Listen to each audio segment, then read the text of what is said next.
Hi, I'm Bright. Today we're going to be talking about the Royal Enfield Super Meteor 650 motorbike. In the past, I've tried a few other bikes from Royal Enfield. Notably, last summer I rode the Meteor 350, which is the smaller version of this bike, and last winter I also rode the Interceptor 650, which has got a similar engine configuration to this one here. So as soon as I saw this one released, I was really excited to get my hands on it and give it a go, see how it compared to both of those bikes and see what I thought of it overall. Something else that really attracted me to this bike was the fact that it's 47 horsepower. In the UK, we have a bit of an interesting license setup, which means for the majority of people up to the age of 24, you can only have a full license that's restricted to 47 horsepower, which up until last week, when I, now being 24, retook my full license all over again and removed the limit. Up until last week, I was riding on a limited 47 horsepower license. I was really excited to try this one. I spent the last few weeks riding it, and today we're going to look at the pros, the cons, and what I thought of it overall.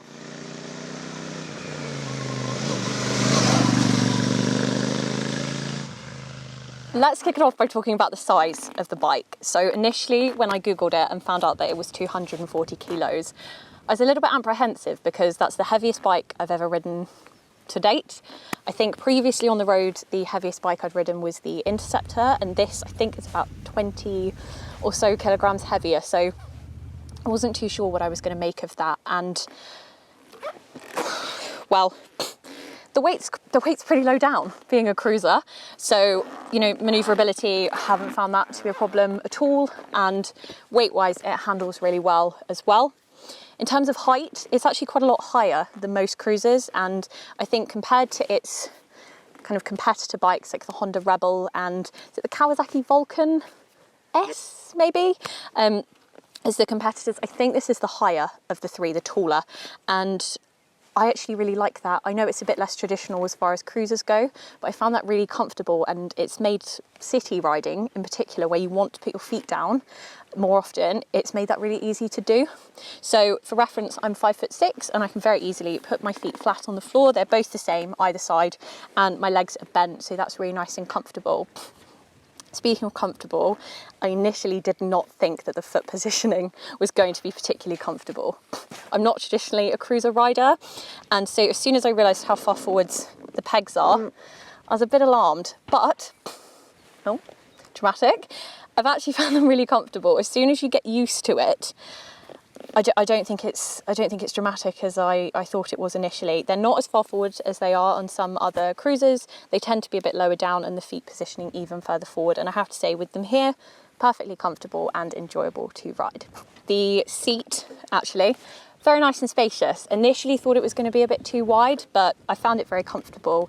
And while I was out and about over the past few weeks, I actually took a pillion passenger for the first time ever, which was my mum, who has not ridden pillion in many, many years. So I was a tiny bit apprehensive because she isn't, she's not a regular pillion rider. So I wasn't too sure what she was going to make of it and whether or not she would find it a comfortable experience.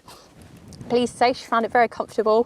There was loads of room for the two of us and really enjoyed the ride. And something that we did do while we were out and about was go to Brighton, which, if any of you have ever ridden around Brighton in Sussex, in England, it's an interesting city to ride around. Very busy, lots of tight corners, lots of surprise hills, and taking the heaviest bike I've ever ridden with my first ever pillion passenger was potentially, well, it might not have been the best decision I ever made, but it turned out it really was. I had so much fun, and it actually handled fantastically well in the city, which is something that with a bike of this size, I expected it was going to be most comfortable on, sort of country roads going around 50, 60, sitting back, enjoying the view. And turns out it was actually fantastic in the city because you've got that extra maneuverability. You're able to get your feet down and really have proper control over the bike. So I have to say that was a huge plus point. Another thing that makes the riding position really comfortable is the handlebar positioning. I really enjoyed where they are. You know, they're a little bit higher up than the Interceptor, for example, but not quite as dramatically high as what I think of when I think of a cruiser, which often I think of as, you know, being right up around your ears, which this definitely isn't. I've also enjoyed the controls. I really like the design of these. I think they're really nice and clean and simple. And given that it's the same on the majority of the Royal Enfields that I've ridden, they're exactly where you expect them to be, and it feels really ergonomic and comfortable to use them. Speaking of ergonomic, I greatly enjoy using the Tripper whenever it comes with one of them as standard, which it does with the Super Meteor, I believe.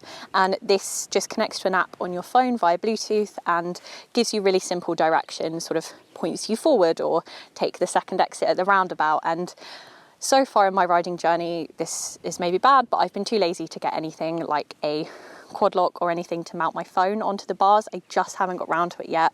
I will do it at some point, but for now I keep it really simple, and this has been really good for making sure that I don't get lost. And the other dial that comes with it, tiny bit disappointing for me that it doesn't have the rev counter on, because I do quite like that that measure on the dash, but it's really nice and easy, simple to use. You can clearly see the lights displayed, even in the daylight, which is good, and it's got all the information that you really need to see on it. So big fan of the dash as well. Something else that I really liked on the 350 bikes was the tool compartment, which I am now struggling to open and embarrassing myself. There we go. I was doing it the wrong way. So you just pull this off here, slides off nice and easily if you turn it the correct way. And there's just a little compartment with some tools here. They're held in by what feels like a pretty strong elastic, and these ones are kept in the plastic at the moment just to keep them nice. And wrapped up in here, it's all nicely Royal Enfield badged. So it just feels really nice quality, a little extra nice touch. I've not used any of these yet when I've needed to use tools. I have just used my own ones separately, but it's really helpful to have those in here and to know that there's a place for them nicely stored on the go. I really enjoyed the engine on the Interceptor that I rode at the end of last year. So the fact that there's a very similar one on this was really great news, and I've really enjoyed it on this bike as well. There are some slight differences with the intake ports and the exhaust canisters, which does give it a slightly different sound to the Interceptor. It's only ever so slightly different in my opinion. I think they do sound quite similar, both with a lovely sound. So I'll demonstrate this one for you now.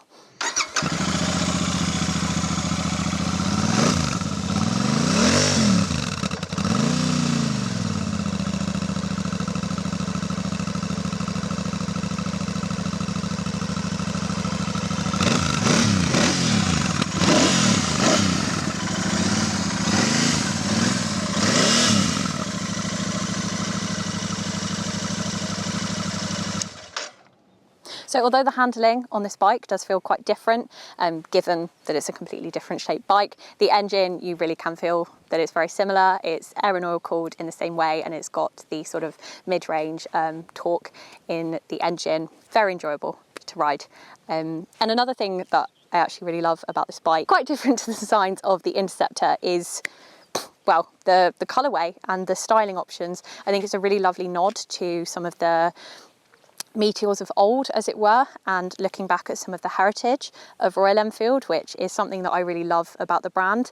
And looking at this colourway in particular, so this one is the Interstellar Grey, and I really like what they've done with the stylings. So looking at the shape on the tank, I like that they've done something a little bit classic with this kind of bubble around here, and then they've got a bit of a contrast, bringing in some modern elements here with the striping and the sort of bolder graphics, if you will, here. And I just think overall it looks really nicely balanced. I think the different colorway options are really lovely, and there are some great ones to choose from. Something else that was noticeable on this bike, not just the colorways in terms of the quality being so good, but also I feel the build quality on this is you know, it really took me by surprise about how good it was, to be honest. I feel that the attention to detail on this has been really quite high, and there have been some noticeable differences that I was actually quite impressed to see.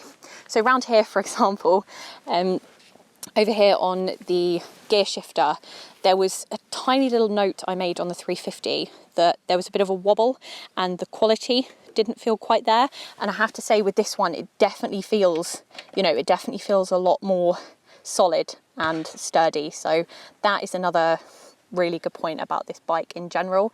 And from what I've been seeing online about people who've had them delivered, you know, in different places, that tends to be something that everyone else is quite in agreement about, which is lovely to see where the brand is going. Something I should maybe mention on the gear shifter, and this is definitely a matter of an opinion, this is not something that everyone will necessarily agree with, but when I rode the Meteor 350 last year, something that took a tiny bit of getting used to was the rocker gear shifter. So, you know, you'd lean it in either direction to change gear, and it took me a minute to get my head around it and actually get comfortable with it, but after I did, I really enjoyed using it. So a teeny little disappointment, and perhaps it's for good reason, but a teeny bit of disappointment was the fact that that isn't present on the 650, because I really enjoyed using the rocker gear shifter. So there are some new upside down forks on the front that I don't think have been done before on the Royal Enfield, and that gives the front quite a lot of movement, which is, you know, when you want it, that's really good. However, I have to say on the back, I found it a little bit harder than I was used to as far as, you know, rear suspension goes. But I think that might be partly down to just riding position. Usually when the roads are a bit terrible, which where I live in the countryside in rural Kent, they are mostly pretty terrible. What I will often do if I'm going sort of round a bumpier bit of road or an unavoidable pothole, for example, is just raise up a little bit off of the seat and put my weight through the foot pegs, and given the riding position, there's not really something you can do on that, so perhaps that's more the reason why it felt like the rear suspension was a little bit harder than I was used to.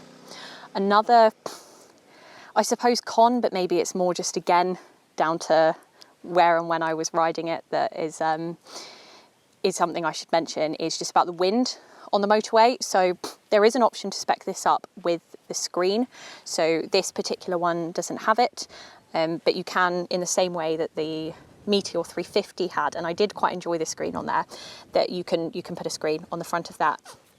Perhaps that would make the difference, I'm not sure, but I did just find that the wind was quite noticeable, and it did give it definitely a bit of a vibration when it was at higher speed riding on the motorway. Though perhaps, like I say, maybe the screen would be something that would make a difference there. Another slight thing I forgot to mention was the turning circle maybe isn't the best. So I'll just demonstrate that now on this road for you.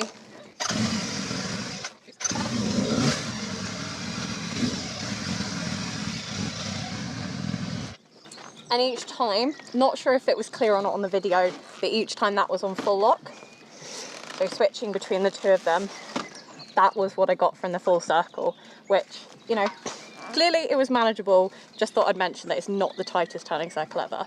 Another thing that I've really enjoyed about this bike, and actually been really pleasantly surprised by, is the handling. I think given that the front wheel is quite a lot larger than the rear wheel and the size of the bike in general, I wasn't expecting it to be, I was expecting it to be good on the handling, don't get me wrong, but I wasn't expecting it to be as good as it was. And even, you know, country back roads, absolutely brilliant. Had so much fun riding this, you know, you can really chuck it into the corners a lot more than I was expecting it to be able to do. And even on inner city riding, held up really well, tight corners, absolutely fantastic on the handling. Really, really enjoyed being able to ride this. It's a bit noisy. A couple of other things to note that I haven't mentioned yet are tyres. Nothing really to note on that front. They've been really good. Have had absolutely no issues with them, and I believe in the same way as the Hunter, they are tubeless tyres. And the other thing would be the brakes. Again, had really good experience with the brakes. Always been able to stop nice and quickly when I need to. And there's the ABS as well, which comes in really handy. And another point just about general sort of riding has been the handling. I think originally I hadn't expected it to handle quite as well as it does, being quite a large bike and having a sort of quite significantly larger front wheel.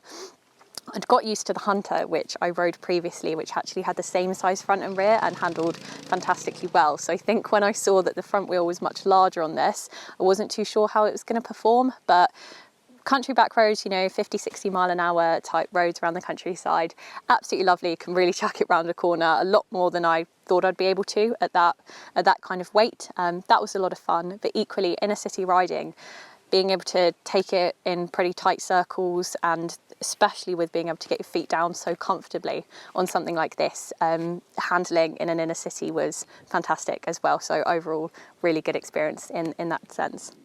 So there are a few different spec options that I was having a look at on the website to see, you know, hypothetically, were I to get myself one of these, which I absolutely can't because there is definitely not room in the garage for another bike at the moment. I'd be in a lot of trouble for that.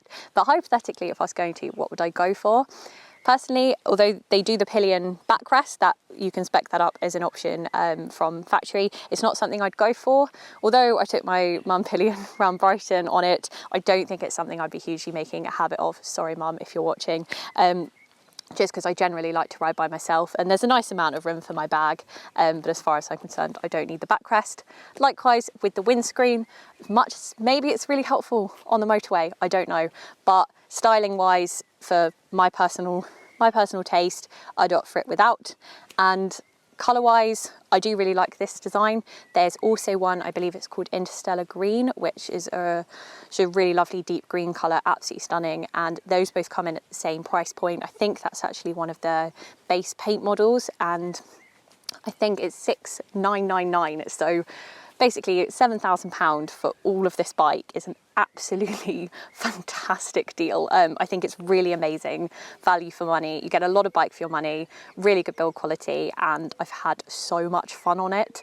You know, particularly if you were looking for a bike to do sort of country back roads with, that sort of thing, you know, lovely day out, nice room for your bag on the back, it's an absolutely stunning choice. So if it's something that interests you, if cruise is your style, you're looking for something that's got that kind of retro feel and a bit of a nod to the Royal Enfield of old, then this is definitely something worth checking out. Huge thank you to Royal Enfield for giving us the chance to test it out and make this video, and thank you all for watching.